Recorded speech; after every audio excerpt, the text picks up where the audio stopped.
The Digging-est Dog.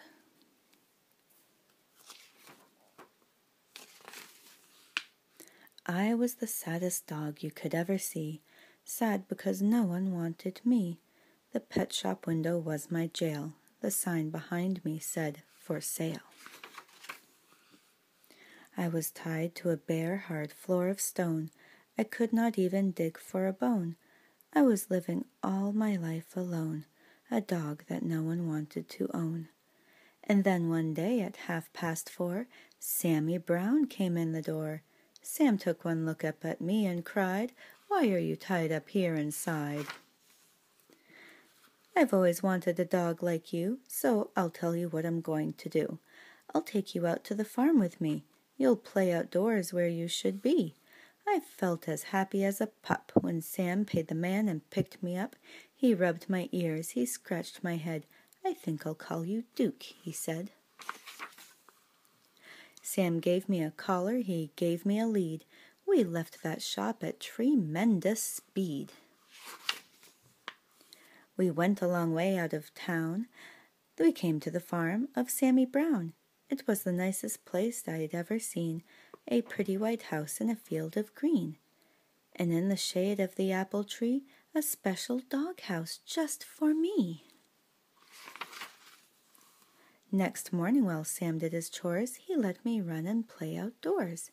I'd never played outdoors before. I'd always lived on that hard floor. Hi, Mommy. Hi, Sammy.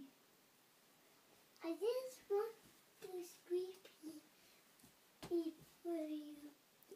Well, how about you come help me read this book, okay? Okay. I'd never run on nice soft ground. Now I barked with joy as I ran around. Where are you running around to? I was exercising of running around. Oh. Sam looked at me and scratched his head. "Duke, you need some friends," he said. He blew his whistle, he blew a blast, and many dogs came running fast. I'd never met a dog before. Now I was meeting 6 or more.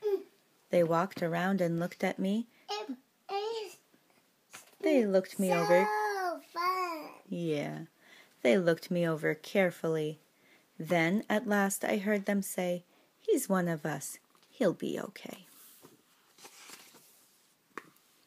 One dog, who wasn't very big, suddenly began to dig. The others started digging too, but that was something I could not do. I'd never learned to dig in that store. How could I, on that hard stone floor? It's super duper Yeah. fun. Yes. I tried to dig, but alas, I couldn't. I wiggled my paws just wouldn't. I fell on my ear, I fell on my face. I fell on myself all over the place. The others said, "Duke may be big, but he's no good, he cannot dig." They stuck their noses in the air. They walked away. They left me there. "I'll teach you, Duke," cried Sammy Brown. "I'll show you how to dig deep down." He crouched beside me. With his hand, he dug a hole in a pile of sand. I tried it too, but still I couldn't. I wiggled my paws just wouldn't. I'd never learned to dig in that store. How could I, on that hard stone floor? Sammy sighed. I almost cried. My eyes and nose were full of dirt. My paws and claws and elbows hurt. I had a pain across my back. I knew I'd never get the knack. Sam felt sad, and I felt bad. If only I could make him glad. We both knew I'd never get it right. Sam and I couldn't sleep that night. Hey, that is my name. Yes, it is your name. So when the sun rose in the sky, I thought I'd give it one more try. I wiggled one paw, I saw it could. I wiggled the other, I saw it would. I could dig with my paws, I could dig with my claws. I felt no pain across my back. I knew at last I had the knack. Sammy Brown looked out at me. He saw me digging happily. Good for you, Duke, Sammy cried. I knew you'd do it if you tried. So I dug farther, I dug faster. I dug and dug to please my master. I dug up grass, I dug up weeds, I dug up daisies, I dug up seeds, I dug up the fence, I dug up the gates, I dug up the garden of Mrs. Thwaites. Uh-oh. I dug up the rooster, I dug up the hens, I dug up the sheep and pigs in their pens. No growling. I dug and dug, I couldn't stop. I dug up the barber in his shop. I dug up Mr. Rodney Thayer sitting in the barber's chair. I dug my way right through the town. I dug a lot of buildings down. I was having so much fun, I dug up Highway 81. I came to a hill, I dug to the top, but all of a sudden I had to stop. Right in front of me, looking down, there stood my master, Sammy Brown. Sam didn't smile or pat my head. He only glared at me and said, I'm sending you back to that animal store. They'll tie you to that hard stone floor, and you'll never, never dig any more. I couldn't run. I couldn't hide. Dogs came at me from every side.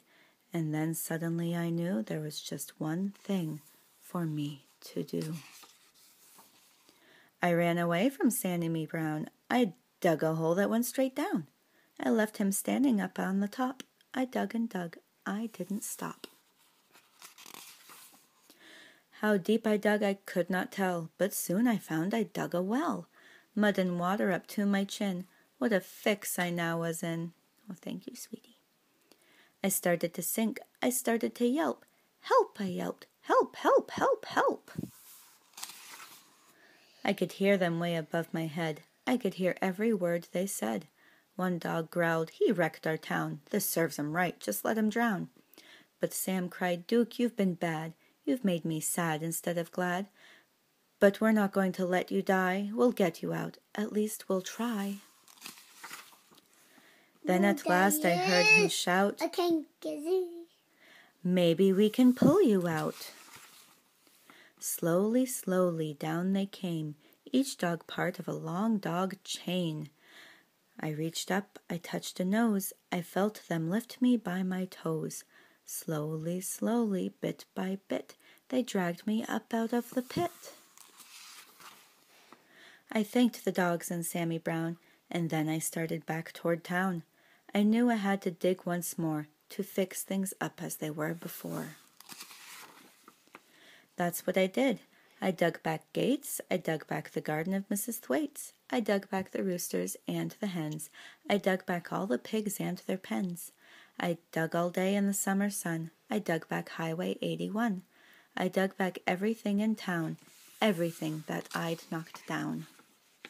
Today when I dig, well, I'm careful now. I'm useful too. Sam lets me plow. He'll never send me to that store or tie me up on a hard stone floor. My dog friends watch and wonder why they can't dig as well as I. The end.